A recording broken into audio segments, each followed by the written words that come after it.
ETF index mutual funds నేర్చుకుని stock మార్కెట్లో రాణించాలనుకుంటున్నారా? వెంటనే ఈ నెంబర్కి కాల్ చేయండి.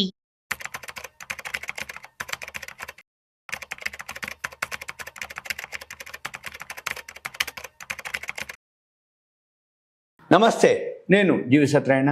ఈ వీడియోలో ఆగస్ట్ 1 నుంచి యూపీఐలో కొత్త రూల్స్ వస్తున్నాయి. అవేంటో చూద్దాం. అంటే యూపీఐ కొత్త రూల్స్లో ఏమవుతుంది, బ్యాలెన్స్ చెక్ చేసుకోవటం, ఆటోపేలో ఏవైతే ఉన్నాయో కొన్ని మార్పులు జరిగినాయి. ఆ మార్పులు ఏంటో చూద్దాం. ఎప్పుడైతే డిజిటల్ పేమెంటు, ఈ డిజిటల్ వ్యవస్థలో ఏదైతే మార్పు అంటే కీలకమైనటువంటి ఏంటిది యూపీఐ. ఈ యూపీఐ ఏదైతే అంటే పేమెంట్ చేసేది గూగుల్ పేలు, ఫోన్పేలు ఏవైతే ఉన్నాయో, భీమ్ అవన్నీ ఏవైతే ఉన్నాయో అవన్నీ కూడా దీని కిందకే వస్తాయి.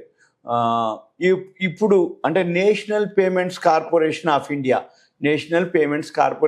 ఇండియా ఎన్పిసిఐ ఆగస్ట్ 1 నుంచి కొత్త రూల్స్ తీసుకురావడం జరిగింది.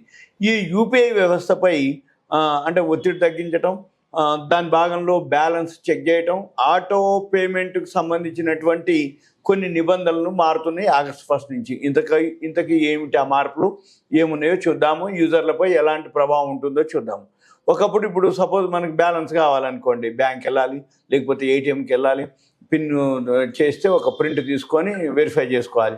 కానీ ఎప్పుడైతే ఈ యూపీఐ పేమెంట్లు వచ్చేసినాయో, అంటే గూగుల్ పేలు, ఫోన్పేలు వచ్చేసినాయో, వెంబటే మనము ఇట్లా క్లిక్ చేయటం, చూసుకోవటం. ఏంటిది, బ్యాంకుకి పోక్కర్లేదు, బ్రాంచ్కి పోక్కర్లేదు, ఏటీఎం పోక్కర్లేదు. ఇలా మనకి సింపుల్గా మన ఖాతాలో ఎన్ని పైసలు జమ అయినాయి, ఎంత అయింది, ప్రతిసారిగా ఇక జమ కాగానే ఎంత ఉందో చూసుకోవటమే సరిపోయింది. అంటే ఎప్పుడైతే ఇదంతా జరిగిందో ఇక నుంచి అటువంటి పరిమితి లేదు. రేపు రాబోయే ఆగస్ట్ 1 నుంచి నెలకి, అంటే రోజుకి 50 సార్లు మాత్రం తనిఖీ చేసుకోవచ్చు. అంటే ఏంది, ప్రతిసారి చెక్ చేసుకునే వాళ్ళు ఎన్నిసార్లు జమ అయితే అన్నిసార్లు ఒకసారికి, అంటే 50 సార్లు మనము మన బ్యాలెన్స్ని చెక్ చేసుకునే అవకాశం ఉంటుంది. అంటే ఇప్పటివరకు ఏంది, 50 సార్లు చేయని వాళ్ళు అయితే ఏం కాదు.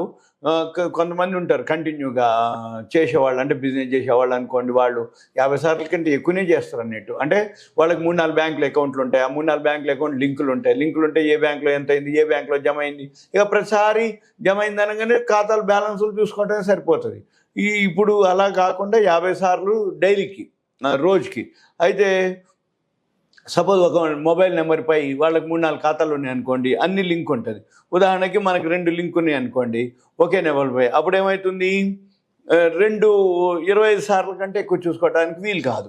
అంటే ఎన్ని బ్యాంక్ ఖాతాలు లింక్ ఉంటాయో దాన్ని బట్టి 25 సార్లకి కంటే ఎక్కువ. అయితే ఇదంతా కూడా నెట్వర్క్పై భారం తగ్గించడం, వినియోగదారులకి మరింత మెరుగైనటువంటి, అంతరాయం లేనటువంటి సర్వీసెస్ అందించాలనే లక్ష్యంతో ఈ బ్యాంకులు అనుకోండి, యూపీఐ సర్వీస్ సెంటర్లు అనుకోండి, ఇవన్నిటికీ ఎన్పిసిఐ వాళ్ళు అనౌన్స్ చేయడం జరిగింది. అంటే national payments corporation of India వాళ్ళు ఈ ఆదేశాలు జారీ చేయడం జరిగింది. అయితే ఈ ఆటో పేమెంట్ ఏదైతే ఉందో రద్దీ లేనప్పుడు, అంటే ఈ ఆటో పేమెంట్ లావాదేవీల విషయంలో ఎన్సిపిఐ నిబంధనలో మార్పులు చేయడం జరిగింది. సబ్స్క్రిప్షన్లు అనుకోండి, యూటిలిటీ బిల్లులు అనుకోండి, ఈ ఈఎంఐలు అనుకోండి, అటువంటి అన్ని ఆటో పేమెంట్లు ఉంటాయి. అవన్నీ కూడా రద్దీ లేని సమయంలో మాత్రమే నిర్వహించాలని, ఆటో పేమెంట్ రిక్వెస్ట్ పెట్టే సంస్థలు రద్దీ లేని సమయంలో యూపీఐ కలెక్షన్ రిక్వెస్ట్ని షెడ్యూల్ చేయాలి. యూజర్లు చేసే చెల్లింపుకు ఈ నిబంధన వర్తించదనమాట. అయితే యూజర్పై ప్రభావం ఉంటుందా? యూపీఐ ద్వారా నెలకు దాదాపు 1800 కోట్లకి పైగా లావాదేవీలు జరుగుతున్నాయి ప్రస్తుతం. ఈ ఏడాది ఏప్రిల్, మే నెలల్లోనే పలుమార్లు యూపీఐ సేవలకి అంతరాయం, ఈ మధ్యకాలంలో బాగా డిస్టర్బెన్స్ వస్తుంది. అంటే తిరుగుతూ ఉంటుంది కాదనమాట, అటువంటివన్నీ ఏర్పడుతున్నాయి. అయితే అనవసర ఏపీఐ అంటే అప్లికేషన్ ప్రోగ్రామింగ్ ఇంటర్ఫేసెస్ కాల్స్, అనవసర ఏపీఐ అంటే అప్లికేషన్ ప్రోగ్రామింగ్ ఇంటర్ఫేసెస్ కాల్స్ వల్ల ఈ పరిస్థితి నెలకొనదని ఈ ఎన్సిపిఐ గుర్తించడం జరిగింది. అంటే పదే బ్యాలెన్స్ని చెక్ చేసుకుంటాం, పేమెంట్ స్టేటస్ చెక్ చేసుకోవటం, ఇవన్నీ కూడా కారణమైనవి. దాంతో ఈ నేపథ్యంలో ఆగస్టు 1 నుంచి ఈ మార్పులకి శ్రీకారం చుట్టడం జరిగింది. వీటి వలన సాధారణటువంటి వినియోగదారులపై పెద్దగా ప్రభావం ఉండదు. కాకపోతే బాగా చేసే వాళ్ళకి మాత్రం కొంచెం ఉంటుంది. అయితే రోజులో ఎక్కువ సార్లు బ్యాలెన్స్లు చేపట్టే వాళ్ళు తనకి, అంటే చెక్ చేసుకునే వాళ్ళకి అప్పుడు ఈ అంతరాయాన్ని గుర్తించడం అన్నమాట. అయితే పేటిఎం, ఫోన్పే, గూగుల్ పే, వాడే వారందరికి కూడా ఈ నిబంధనలు వర్తిస్తాయి ఆగస్టు 1 నుంచి. ఇది ఈ వీడియో యొక్క సారాంశం. Thank you. సెలవు.